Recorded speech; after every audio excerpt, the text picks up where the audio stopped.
So, one day, Parikshit entered into the house of a great sage, and for a mysterious reason, he lost a little bit the etiquette of a perfect king. Since there was a sage who was in meditation and samadhi, samadhi means complete absorption in the absolute truth. When this absorption is really complete, it means that the living entity doesn't have any consciousness of the external environment. So when Parikshit you came into this house, the sage was not conscious of the presence of Parikshit Maharaj, and he was thirsty. The king was thirsty, and he was taken by great thirst, by the will of the Lord. So the Vedic principle is when one guest comes, we offer him at least one glass of water. And so Parikshit became angry, and he saw skin. He saw the skin of a snake, and he put it around the neck of the sage. And the sage had a son, Shringi, by which age of Kali, by the influence of the age of Kali, expressed himself. And when he saw his father dressed with this snake skin, he became angry and he chastised. He cursed Parikshit Maharaj to find death after 7 days by the bite of a snake. And so, when his father came out of Samadhi and had his son, he saw his son crying, and his son explained what he did. The sage did not accept it at all what his son did, because it was not proper, because Parikshit Maharaj was a great devotee of the Lord. And the sage was conscious of that if these things happened, it was by the sweet will of the Lord. So he truly made him understand that he did a great offense. But what is interesting is that Parikshit, he could have counteracted the curse of this young Brahmana. For a pure devotee, it's nothing. A pure devotee, no material contamination can touch him, whether it is right or wrong, because it's situated on a transcendental platform. But the quality of a Vaishnava is that he sees Krishna everywhere. He sees Krishna everywhere. And naturally, what he does, he accepts everything. And so after, he was able to meet Shukadev Goswami. We know that all the sages of the universe, they reunited in one particular place to hear Shukadev Goswami. And Shukadev Goswami was no ordinary being. His skin, his body was bluish. He had lotus hands. His arms were very long, up to the knees. And he had a body, a transcendental body. And although there was like an enormous quantity of sages there, and certainly there were very qualified sages there, but they all asked him to sit on the Vyasasana. They realized he was the most qualified of all of them, although he was young. This is the principle. And it is explained that Shukadev In his absorption in Krishna, he seemed like a madman. And there were children that were mocking him. And when he saw the sages welcome him, well, they understood. He was no ordinary being.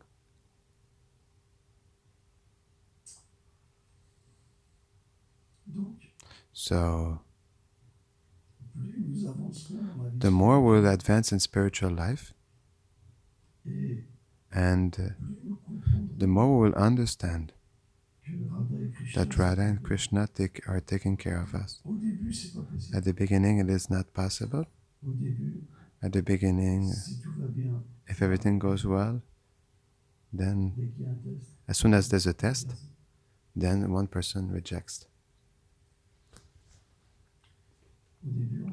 At the beginning, we can see only the mercy when it goes well. And as soon as the challenges start to appear, then we lose our faith. But this is the first level, and it's very difficult to stay a devotee when we're at that level. It's the lowest level. We don't stay a devotee unless we have strong faith, because if tests are coming, then it's finished for us. We can start devotional service. At some point we stop. The one who has more pious activity, automatically, because at this level, the devotee, he receives the reactions of his actions, which we call Kanishta Bhakta. Since there's pious activities in his previous lives, there's few pious activities. He can understand that when things are not going well, it's by the grace of the Lord. This is because of his pious credit. He takes shelter in the Supreme Lord. Since he's more pious, the more he's attacked by the material energy, the more he takes shelter. This is the difference between the one before, who is just like a merchant. He approaches God simply if the Lord gives him what he wants, otherwise he stops. That's the Kanishta Bhakta. The other one, even if he is tested, he continues. But it's difficult still.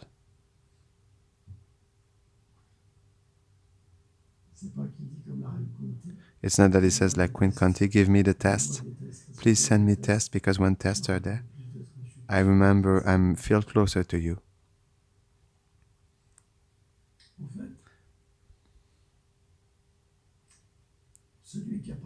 The one who practiced in his previous lives, this one he can be tested, because he was already a pure devotee in his previous life. It is simply this kind of devotee that can pass all the tests. Otherwise it is not possible. Because the tests, they are given directly by Radha and Krishna. So they are big tests. It's not small tests, they are big tests. Nobody can tolerate that, because Krishna, this is the nature of Krishna. He tests his devotees. Krishna tests. Why? Because through the test, he establishes the example of what is devotion, what is surrender. We speak about Sharanagati, to accept everything that is favorable, to progress,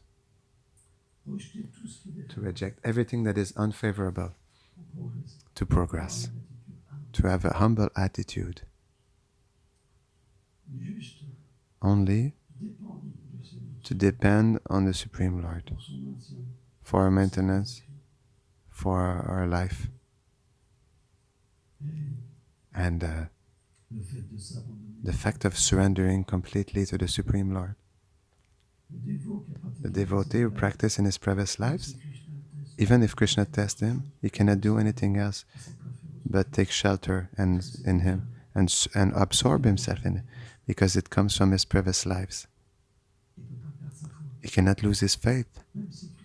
Even if Krishna, he rolls him in the sand, in the dirt, he cannot lose his faith. He doesn't even know why, because it is established in his heart. And In fact, this kind of devotee, it means he progressed in his previous lives. But Krishna sometimes uses his devotees to allow them to show an example and help people to progress. We see in the life of Bhaktivinoda Thakur. Bhaktivinoda Thakur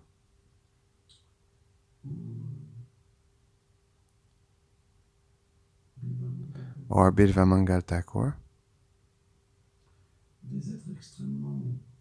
beings that are extremely advanced spiritually. And Bilvamangala Thakur, he had a degraded life at the beginning. He was attached to so many things. And still, he could attain success. How does success comes in our life? By chanting. But it's not easy, because the chanting, according to Srila Vyasadeva, is not different from Krishna. The name of Krishna and Krishna are not different. This is why the name is complete, is always pure, transcendental. All the potencies are there in the holy name. The pastimes of the Lord, the associates of the Lord, His kingdom. Everything is present. And still, the one who has no qualifications, although he chants, he will receive nothing. It will still receive, it's mystical. It's directly the Lord Himself. And still, when we chant, we don't feel nothing, although it's directly there. This is because the name is like Krishna. He reciprocates with the feeling. But what does that mean? That means if someone practiced in his previous lives, Krishna, he takes back this person at the level he left off in his previous life. The chanting of the holy name accompanies us life after life, and the Lord comes to take us back on the same platform. Why? It's not so simple.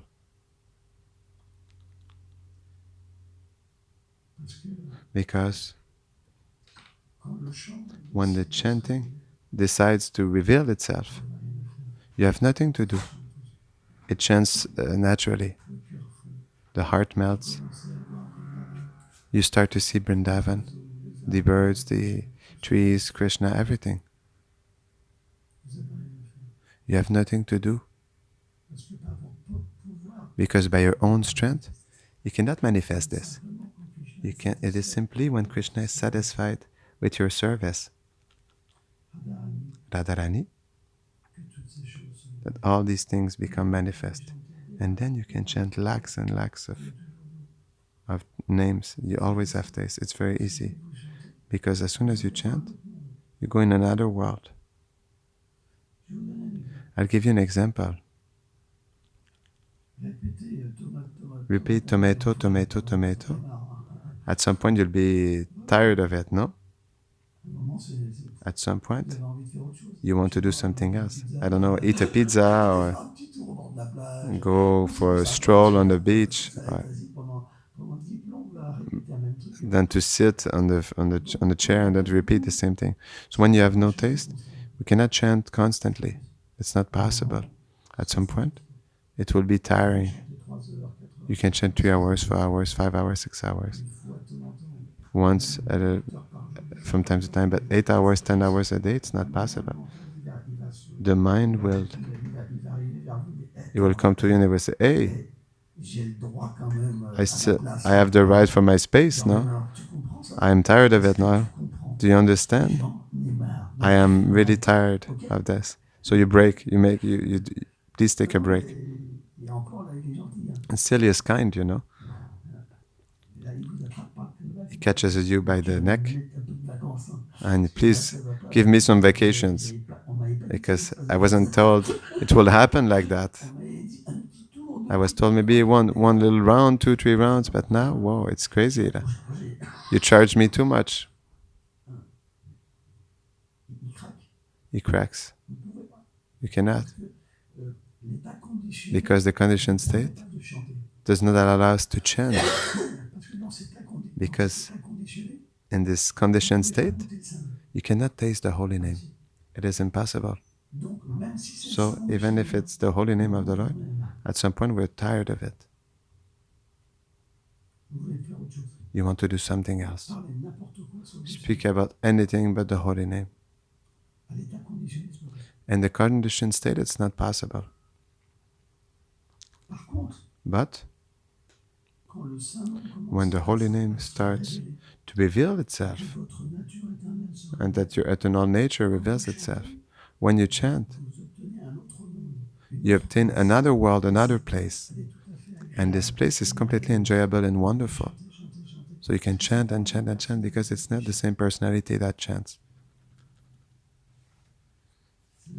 It's the soul. And the soul has a body. It has a form. The soul has eyes, ears, hair. So when you express yourself to the soul, the gross platform, it moves away. This platform that has no taste, that wants this or that, cannot express itself. So what happens? Gradually, as we chant, we obtain another nature that will become more predominant than the ancient nature and will be constantly be able to chant Kirtaniya Sarahari. To the point that the holy name will chant alone. It will come to take us to accomplish our service. We'll have no effort to make. That's what we call Mahabhagavat. This is the pure devotee of the Lord.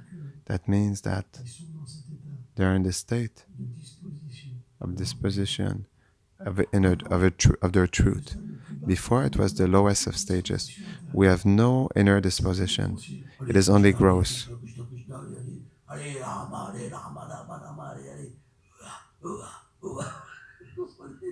You understand? There's the intermediate stage. It's in between. There's taste.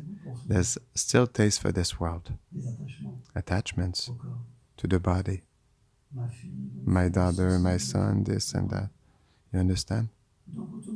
So automatically, since it is a mixed life, we cannot absorb ourselves completely because it will come to take us back. But we identified as a devotee. And when the holy name comes to take us, when he is satisfied of our service, this service, it happens at this level, between both. When the holy name is satisfied, what do we do for it? We start for another step, and the other step is that we find our truth. And then we absorb ourselves in something that is completely fascinating. Because material life is difficult. It's difficult. It's the truth, no? Like crows, you know.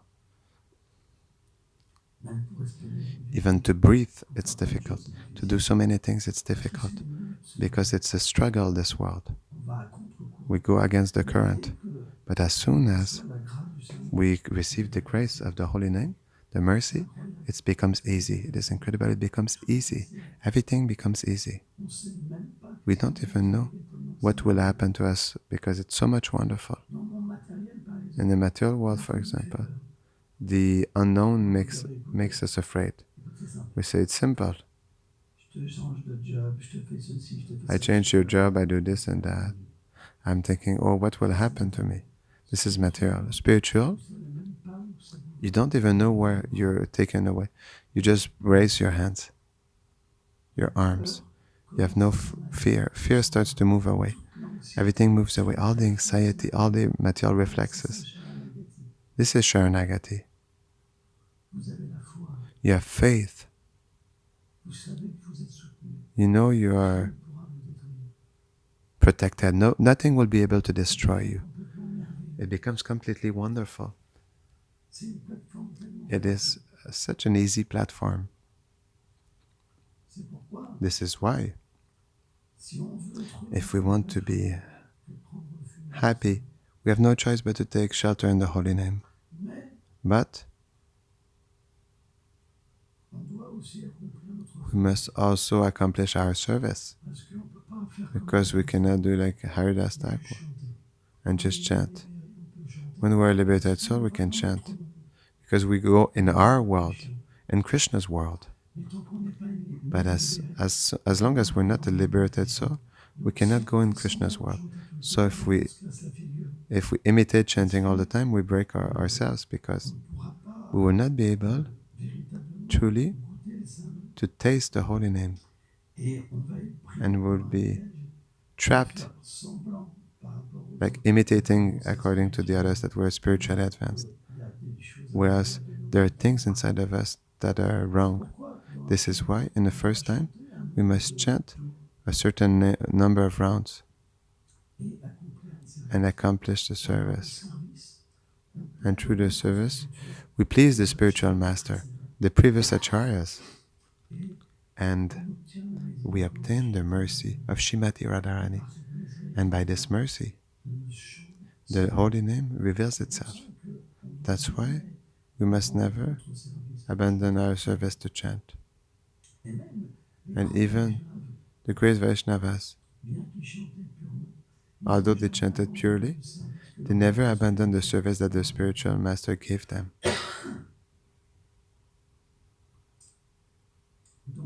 So, it is something that is very important. The better we chant, the more we chant with pure devotion, and the more our service will be accomplished in a wonderful way.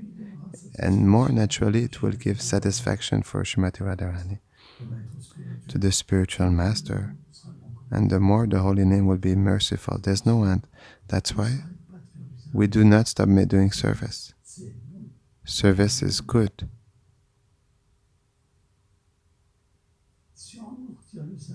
If we are taken away from our services, is it the few rounds per day we're chanting? As soon as we stop serving Krishna, we serve the material energy. That is why we must learn to serve Krishna in all circumstances, at work and family. It's just a question of consciousness. We can do the same thing, either for us, either for Krishna. The only difference, the scriptures explain, is when we do it for Krishna, it liberates us from the material slavery. And if we do it for ourselves, then it conditions us, materially speaking. This is why, even if we do not have taste to chant, we must still chant, because it is by chanting that everything will be revealed. But we must put a more specific accent, a concentration on the holy name. It's important to come to the temple, offer the food, follow the regulative principles, like the fact of not intoxicating ourselves, not eating meat, no sex life, no playing games, lottery. We must receive the basis that the spiritual master has given us. Study every day, and gradually the soul will awaken. It is gradual. We cannot attain a perfect state from one day to the next, unless we're already perfect in our previous lives. And this is rare. These are exceptional cases. But this is why, for example, the acharyas, when they come in this world, they experience also the awakening. For example, Srila Vishwanath Chakravarti Thakur explains in the 10th canto of Srimad Bhagavatam, 4th chapter.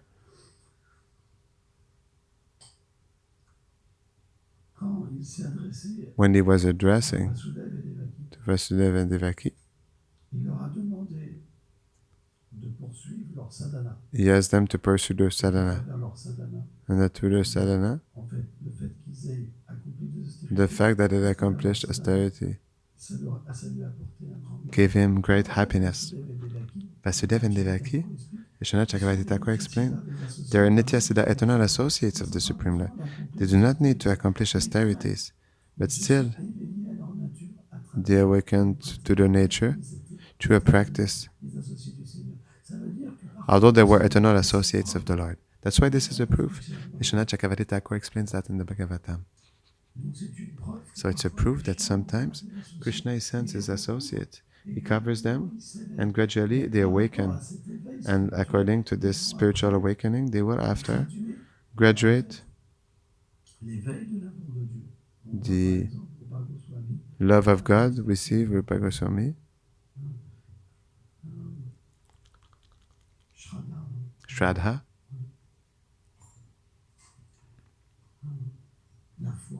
faith. Then we meet the Vaishnava Sadhusanga, Bhajanakriya, through the mercy of accomplishing a service. We will be able to purify our heart. Nishta, Ruchi, Ashakti, attachment for Krishna, Bhav, the beginning of love of God, and Prema. So this awakening, how were they able to understand it? How were they able to perceive it? It's because they experienced it themselves also. So it's difficult to explain. So all of this is the game of the Supreme Lord. Through his devotees, the Lord explains how devotion, how to be turned to his person happens. This is why we must study.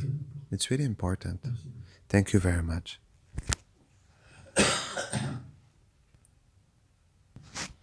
Question from Ashasha Prabhu. Still at Ruchi there's a taste, no? Ruchi is the stage of taste. When we come to intermediary stage, there's a taste where there's a wonderful taste that starts to appear when we chant. Chanting starts to make its effects in the heart, and the living entity starts to be completely taken by the holy name, and he wants to chant and chant and chant. Rupa Goswami, he says, of course, this is a high level, that it's just like we could have 1,000 mouths, 1,000 tongues, 1,000 ears to taste, because it's like multiplying and multiplying. So of course, love of God starts, according to Bhaktivinoda Thakur, at the beginning of Madhyam. There's the symptom of love of God.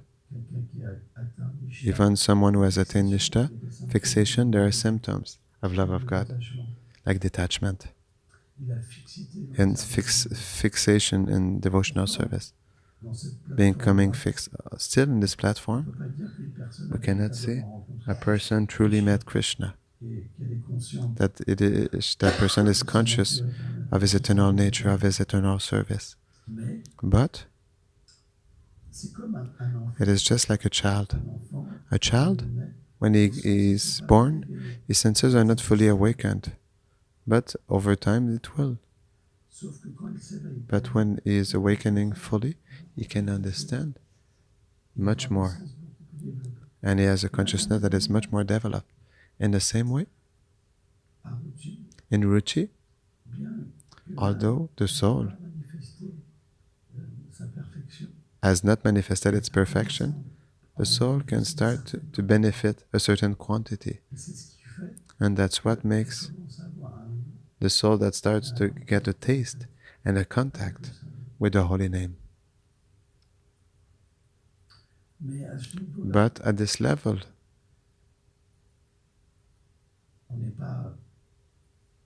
we are not, how to say, there can be moments that are stronger, moments that are weaker, moments stronger, moments weaker. Because the attraction is manifested through taste. In Ashakti, it's already stronger because Ashakti, the heart starts truly to become something particular. In Ashakti, it is just like we would start to feel that our heart is Vrindavan. There's like a perception of that the transcendental world will come to take us. And we start to feel and see things. We can see Radha and Krishna in a certain way. We can start to feel that we are persons. It's much stronger already because the image starts to come, the perception starts to appear. So it is like something that increases. The more it increases, the more you perceive yourself differently. Ruchi, it is just like Nishta, the stage of fixed, becoming fixed, is just like a person who is in goodness. Goodness means when you meditate, when you chant, there's no platform of the mind, of the intelligence, and you can listen to the holy name. You can listen, you can listen. So this is a platform where you purify your heart. And the mind can become controlled for a long time, but not all the time. Ruchi is the platform where the mind becomes attracted. You understand? Before there was control, it's the ecstasy. Even the Kundalini, all these things manifest. The devotees merge into bliss. But Ruchi, there's a superior attraction. It is superior. That means the ecstasy happens after. There's something that makes us want to see Krishna. We did not receive Krishna, but we start to feel like someone behind us, but that we don't see. But in the Shakti, it is this platform where we start to enter. It's not like we enter, but we feel we enter. But we feel we have our place. It's much more intimate. And Bhav, then you start really to enter. Because in Bhav, the heart becomes Vrindavan. When we say these are the beginnings of love of God, it's like flowers. It really happens. All the fragrances appear. Your form appears. Everything appears. It starts to bloom. And Prem, it's finished. There's no more material world. You go back in the pastimes of Krishna. So this is the same thing that develops itself. It's just like a seed that gives gradually like a flower with a fragrance. But it's the same thing. This is why at the experience of Ruchi, there is something. Although we are not a realized soul, there's an experience. And this experience is so beautiful that even the woman cannot make you fall down. So much it is powerful. You free yourself from sex life at Ruchi. You do not want anymore any sex life. You can renounce everything at Ruchi. You're just intoxicated. You taste. It's already, you become like a bee, a bumblebee. You're looking for nectar. You have the possibility to taste the nectar in Ruchi. And still it's very small. Because there's still a consciousness of the body, which is there. Only at Ashakti it starts to have like a separation from this body to our transcendental form. That means we start to go more in the other direction. We are constantly introduced, taken by the spiritual world. That's why it's like one passage from one thing to the other. At the beginning, the one who doesn't have this passage, he can still be attracted to the material world. Only a devotee starts to do a wrong thing and he says, okay, I'm leaving.